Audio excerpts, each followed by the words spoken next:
आप कहिया ले दिवैबा नौकरी हमारो के सरकारी। फारम भरत भरत भोला, फारम भरत भरत भोला, आ जाई तन पे बुढ़ारी। बाबा कहिया ले दिवैबा नौकरी हमारो के सरकारी। बाबा कहिया ले दिवैबा नौकरी हमारो के सरकारी। Hello everyone, welcome to the knowledge care. दोस्तों, एक और वैकेंसी आई है फॉरेस्ट गार्ड में और ये आपका बिहार पुलिस का ही है। तो लगातार वैकेंसी आ रही है। मैं एक बार फिर से कहूँ, ये पॉलिटिकल स्टैंड हो चाहे जो भी हो, छात्र हित की बात है। तो चलिए देखते हैं कौन सी वैकेंसी है।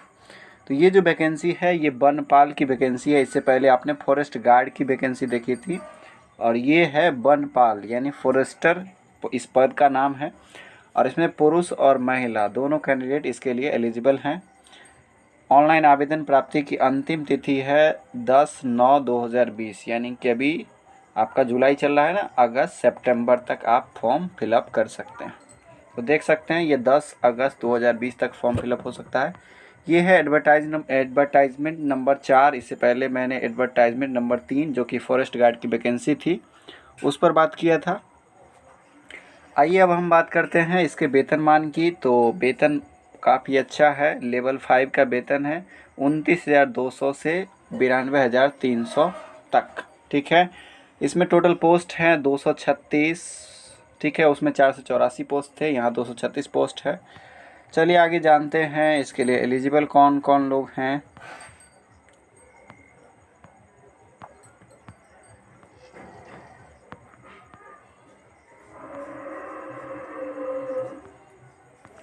तो आप देख सकते हैं सीट का विभाजन इस तरह से है। जनरल के लिए है 91 सीट, महिलाओं के लिए 35% आरक्षण है, 36 आरक्षण 32 सीटें। और EWS के लिए 23 सीटें हैं, 6 सीटें आरक्षित है। अनुसूचित जनजाति के लिए 37 सीटें हैं, यानी SC के लिए 37 सीट है, 13 सीट आरक्षित है महिलाओं के लिए। उसमें से भी 30 सीटें ST 3 सीटें ST के लिए है, उसमें 1 सीट आरक्षित है महिला के लिए। EBC के लिए 49 सीट है और 14 सीट आरक्षित है। इसमें 8 पोस्ट बैकलॉग से हैं, पिछले वाले हैं 8 और 1 ST में 1 और OBC में EBC में 8। पिछड़ा वर्ग के लिए 24 सीट है और इसमें 8 सीटें जो हैं महिलाओं के लिए क्षैतिज रूप से आरक्षित है और पिछड़े वर्ग की महिलाओं के लिए 9 सीटें अलग से आरक्षित है। ये कुल सीटों का विभाजन है, टोटल सीट 236 है।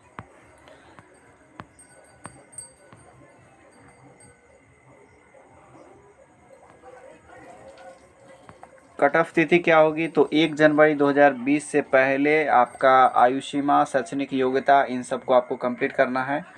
और बिहार सरकार की सेवा में जो उन्होंने 3 साल लगातार सर्विस की है वे भी इसके लिए एलिजिबल हैं। तो मैं फ्रेश कैंडिडेट के लिए बात करता हूँ। ठीक है, चलिए आरक्षण देख सकते हैं आप। महिलाओं के लिए आरक्षण तो है ही, 3% पद पिछड़े वर्ग के महिलाओं के लिए। तो ये सब आरक्षण की बात ज़्यादा हम नहीं करेंगे। स्वतंत्रता सेनानी के पोते पोती, नाती नतनी, इन सब के लिए है। अब आइए हम लोग एलिजिबिलिटी की बात करते हैं। तो इसमें क्या होना चाहिए? इंडियन होना चाहिए और उसके लिए योग्यता जो है इंटर होना चाहिए। इंटर विज्ञान अथवा समकक्ष, क्या लिखा हुआ है? न्यूनतम शैक्षणिक योग्यता मान्यता प्राप्त बोर्ड, विश्वविद्यालय या काउंसिल से क्या होना चाहिए? इंटर साइंस या उसके समकक्ष होना चाहिए। तो साइंस से इंटर अगर है आपका तो आप एलिजिबल हैं, या उसके समकक्ष इंटर अगर आपने किया है तो भर सकते हैं। अभ्यर्थी की उम्र मैट्रिक और जो मैट्रिक का जो सर्टिफिकेट है उसके हिसाब से ऐड किया जाएगा। तो 1 जनवरी 2020 के पहले आपका 18 वर्ष पूरा हो जाना चाहिए। न्यूनतम उम्र 18 साल और अधिकतम उम्र 25 साल है। इसके अलावा जो आरक्षण की छूट है वो दी जाती है आयु में भी। आयु में जिनको छूट मिलता है वो मिलेगा। अब आइए शारीरिक मापदंड की बात करते हैं। तो 160 सेंटीमीटर का आपका हाइट होना चाहिए। SC कैटेगरी या ST कैटेगरी से हैं, अदर से हैं तो 165 होना चाहिए। सीना आपका 79 होना चाहिए, बिना एक्सपेंशन के, बिना फुलाए। अगर SC ST हैं, अदर से हैं तो 81 होना चाहिए। और 5 सेंटीमीटर का आपका गैप रखना है। अगर आप SC/ST हैं तो 84 फुलाकर, और अगर अदर हैं SC/ST को छोड़ के तो 86 होना चाहिए। इसमें भी आपका पैदल चाल है 4 घंटे 25 किलोमीटर का। इसमें SC/ST OBC सबके लिए 4 घंटे 25 किलोमीटर। महिला अभ्यर्थी की बात करते हैं तो महिला अभ्यर्थी में 155 सेंटीमीटर हाइट होना चाहिए अगर SC/ST हैं। अगर अदर हैं तो 160 सेंटीमीटर का हाइट होना चाहिए। पैदल चाल आपको 4 घंटे में 14 किलोमीटर चलना है, जो कि बहुत आसान है। बहुत लोग इसको पास करते हैं, कोई हार्ड फिजिकल नहीं है इसका। लिखित परीक्षा की बात कर लेते हैं तो लिखित परीक्षा में जो है 100 प्रश्न पूछे जाएंगे और बहुवैकल्पिक होंगे, यानी कि क्या होंगे, ऑब्जेक्टिव टाइप होंगे। 2 घंटे दिए जाएंगे आपको, और इंटरमीडिएट विज्ञान स्तर का आपका होगा एग्ज़ाम। तो समझ रहे हैं बात कि जो लोग इंटरमीडिएट साइंस से पास आउट हैं वही इस फॉर्म को फिलअप कर सकते हैं। हिंदी भाषा को छोड़कर प्रश्न हिंदी अंग्रेजी दोनों में होंगे, और आपका भौतिक शास्त्र, रसायन शास्त्र, जीव विज्ञान और गणित के प्रश्न जो हैं इंटरमीडिएट 10+2+3 प्रणाली की 12वीं कक्षा, ठीक है, तो 12वीं कक्षा का होगा। बाकी आपने मैट्रिक स्तर का देखा था सामान्य ज्ञान के लिए, लेकिन आपका जो विज्ञान है उसका जो प्रश्न होगा वो 12वीं लेवल का होगा। इसका पे स्केल ज़्यादा है। अभी हमने फॉरेस्ट गार्ड की बात की थी, उसका पे स्केल लेवल 3 का था, ये लेवल 5 का है, तो काफ़ी ज़्यादा है।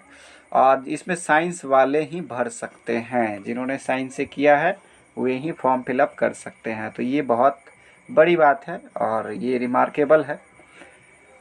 100 प्रश्न होंगे, 400 अंकों का होगा। 15 प्रश्न आपके जीके से पूछे जाएंगे, जीके 15 क्वेश्चन, रीजनिंग से 15 क्वेश्चन, रीजनिंग 15 क्वेश्चन, और साइंस से आपका 50 क्वेश्चन होगा, जिसमें आपका फिजिक्स, केमिस्ट्री, बायो और गणित होगा। तो जो लोग साइंस से हैं वही फॉर्म फिलअप कर सकते हैं। मैं बार बार रिपीट कर रहा हूँ इस बात को।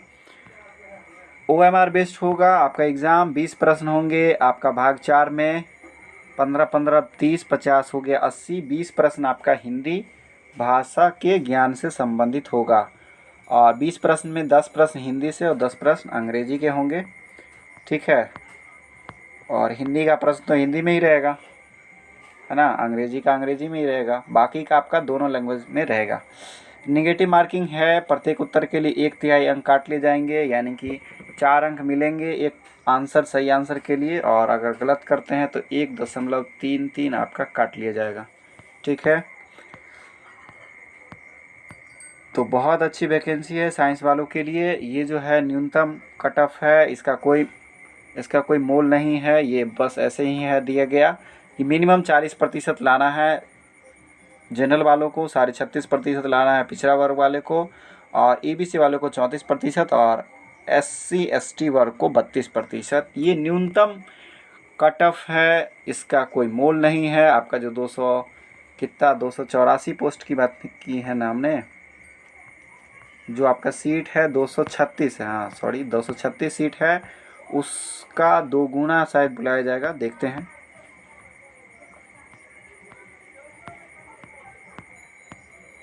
तो ये न्यूनतम कट ऑफ का इसका कोई मोल नहीं है, बस 2 गुना छात्र ही बुलाए जाएंगे, यानी 236 का 2 गुना 472 ही सेलेक्ट किए जाएंगे। तो काफ़ी ये आपका क्या कहते हैं, बहुत बड़ी रेस है, इसमें थोड़ा दम लगाकर दौड़ना पड़ेगा आपको। मतलब कहने का मतलब एग्ज़ाम में आपको क्वालिफाई करने के लिए अच्छे मार्क्स लाने होंगे, और धांधली अच्छी खासी होती है। बिहार का एग्ज़ाम है तो पाक साफ होता नहीं है यहाँ तो भगवान भरोसे ही आपका एग्ज़ाम जो होता है वो होता है। तो फिर भी आप इतना मेहनत करें कि अच्छे स्कोर करें। अंतिम मेधा सूची जो है आपका मेरिट लिस्ट, वो आपका अंकों के आधार पर ही तय की जाएगी। आपका फिजिकल जो है सिर्फ और सिर्फ क्वालिफाइंग है। लड़कों के लिए 4 घंटे में 25 किलोमीटर, और लड़कियों के लिए 4 घंटे में 14 किलोमीटर, ठीक है। चलिए अब हम आगे बात करते हैं। तो ऑनलाइन एप्लीकेशन स्टार्ट है, आज से ही ऑनलाइन एप्लीकेशन स्टार्ट है। आज 27 तारीख है, तो आज से एप्लीकेशन स्टार्ट है, और आपने देखा था कि 10 सितंबर तक आप फॉर्म फिलअप कर सकते हैं। फीस है मात्र 450 रुपया। युवाओं से ठगने का बहुत अच्छा जरिया है। SC/ST के लिए 112 रुपये है मात्र, 112 का 4 गुना ही सिर्फ है। जनरल वालों के लिए। तो बस इतना सा ही डिफरेंस है, ठीक है। तो भरिए और सरकार को बहुत सारा पैसा दीजिए ताकि वो इलेक्शन में खर्च कर सकें, ठीक है। इस तरह की वैकेंसियाँ बस एक ये इलेक्शन टाइम में ही आती है। शायद मैंने अभी तक पिछले 4 साल में ये वैकेंसी फॉरेस्टर नाम से कोई वैकेंसी नहीं सुनी थी, और आज सुनी है, और इसका आपको मैं इसके बारे में बता रहा हूँ। मुझे थोड़ा सा गौरवान्वित फील कर रहा हूँ। ये वैकेंसी एडवर्टाइजमेंट नंबर 4 से है, तो आप हमेशा ध्यान में रखेंगे कि आपको जो भी सूचनाएं हैं वो एडवर्टाइजमेंट नंबर 4 के द्वारा देखनी है। ईमेल आईडी वगैरह से आप फॉर्म फिलअप कर सकते हैं, और आप जाइए CSBC इसका साइट है, ऑफिशियल साइट csbc.bihar.nic.in, वहाँ से जाकर आप सिलेबस वगैरह जो कुछ भी आपको वहाँ से डाउनलोड करना है, जो भी जानकारियाँ लेनी हैं, विशेष जानकारियाँ, वो सब आप ले लें। आवेदन पत्र में अगर आप फ़ोटो अपलोड नहीं करते हैं, या सिग्नेचर अपलोड नहीं करते हैं, या पेमेंट नहीं करते हैं, या अधूरा फॉर्म भरते हैं, तो आपका फॉर्म रद्द कर दिया जाएगा।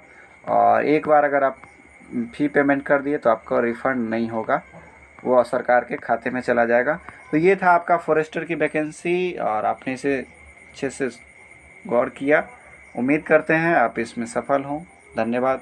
मिलते हैं नेक्स्ट वीडियो में। आप हमारे Facebook page the knowledge care को भी फॉलो कर लें, और वहाँ भी वीडियो लाइव किए जाते हैं, तो उससे भी आपका बेनिफिट होगा। और हमारे चैनल को तो बिल्कुल ही सब्सक्राइब कर लें। धन्यवाद।